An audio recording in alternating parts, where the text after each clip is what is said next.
আজ আমরা জানব প্রাইম নাম্বার কি। What is prime number? A prime number is a whole number greater than one whose only factors are one and it's self.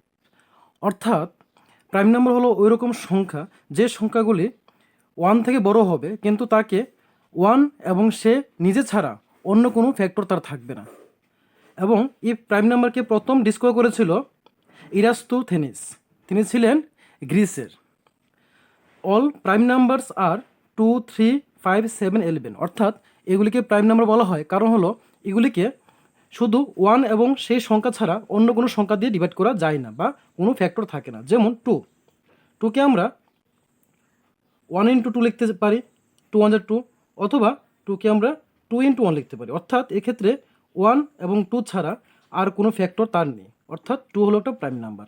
সেমভাবে থ্রিকে লেখার সময় আমরা 1 × 3 লিখতে পারি, 3 1 3, অথবা 3 × 1 লিখতে পারি। অর্থাৎ এক্ষেত্রেও 1 এবং 3 ছাড়া অন্য কোনো ফ্যাক্টর এখানে নেই। তাই 2, 3, 5, 7, 11, 11 যতগুলো সংখ্যা আছে যাদেরকে 1 এবং সেই সংখ্যা ছাড়া অন্য কোনো সংখ্যা দিয়ে ডিভাইড করা যায় না বা অন্য কোনো ফ্যাক্টর পাওয়া যায় না, তাদেরকেই বলা হয় প্রাইম নাম্বার। এক্সাম্পল হিসেবে দেখতে পারি আমরা, যেমন যদি আমরা 4 ধরতাম তাহলে কি হতো। যেমন 4কে আমরা 1 × 4 করা যায়, 4 1 4, অথবা 4 × 1 করা যায়, 4 1 4। তাছাড়াও 2 × 2 করা যায়, 2 2 4।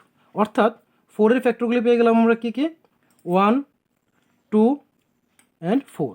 অর্থাৎ এক্ষেত্রে 1 এবং 4 ছাড়াও 2 এক্সট্রা একটা ফ্যাক্টর থাকে, তাই 4কে আমরা প্রাইম নাম্বার বলতে পারবো না, সে চলে যাবে কম্পোজিট নাম্বারে।